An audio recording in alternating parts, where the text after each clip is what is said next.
నమస్తే ఫ్రెండ్స్, నా మాట ఛానల్కి స్వాగతం అండి.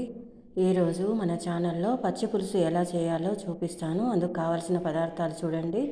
ఒక 2 పచ్చిమిరపకాయలు ఇలా కాల్చి తీసుకోవాలి.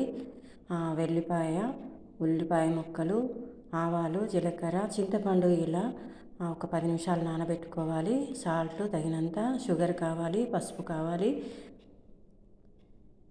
తర్వాత ఆవాలు, జీలకర్ర, ఎండుమిర్చి, ఉల్లిపాయ ముక్కలు ఇలా చిన్నగా కట్ చేసి పెట్టుకోవాలి.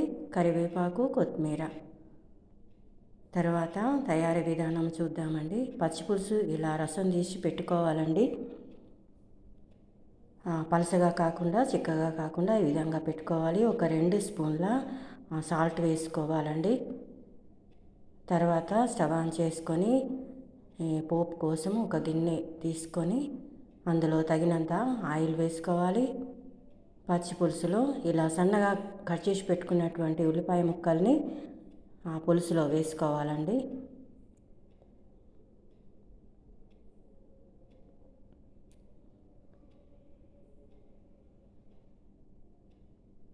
తర్వాత ఇప్పుడు ఆయిల్ వేసుకోవాలి. ఇలా తగినంత ఆయిల్ వేసుకొని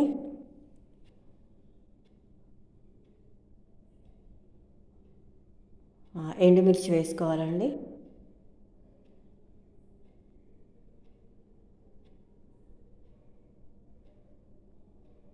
ఇవి కొంచెం ఫ్రై అయిన తర్వాత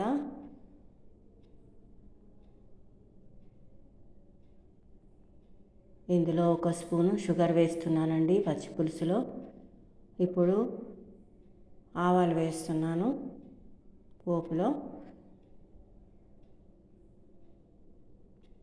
తర్వాత జీలకర్ర వేస్తున్నాను.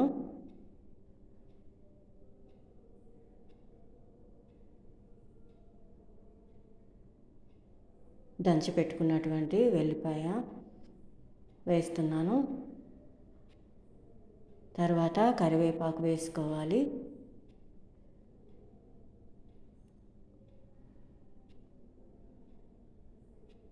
కొంచెం మెంతిపిండి వేసుకోవాలండి.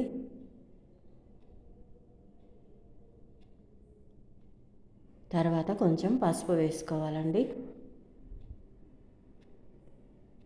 ఒకసారి ఇలా కలుపుకొని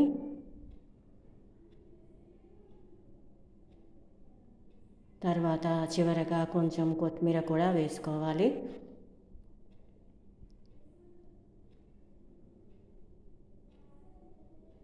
తర్వాత ఈ పోపు తీసుకొని పులుసులోకి వేసుకోవాలండి. ఇలా చేసుకున్న పచ్చి పులుసు చాలా రుచిగా ఉంటుందండి.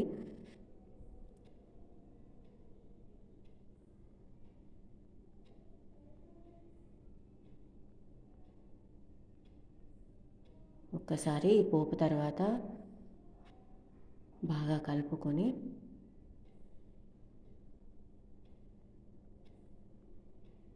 చివరగా కొత్తిమీర కూడా వేసుకోవాలి.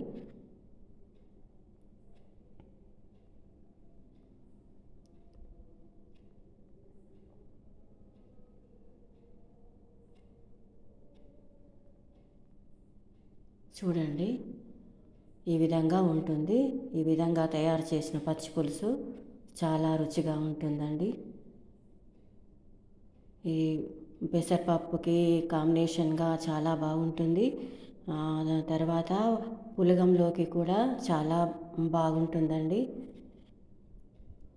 ఈ విధంగా చేసుకున్నటువంటి పచ్చి పులుసు చాలా రుచిగా ఉంటుంది. మీరు కూడా ఒకసారి ట్రై చేసి చూడండి. ఎలా వచ్చిందో నాకు కామెంట్ రూపంలో తెలియచేయండి.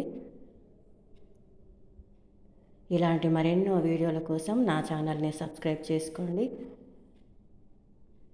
Thank you for watching.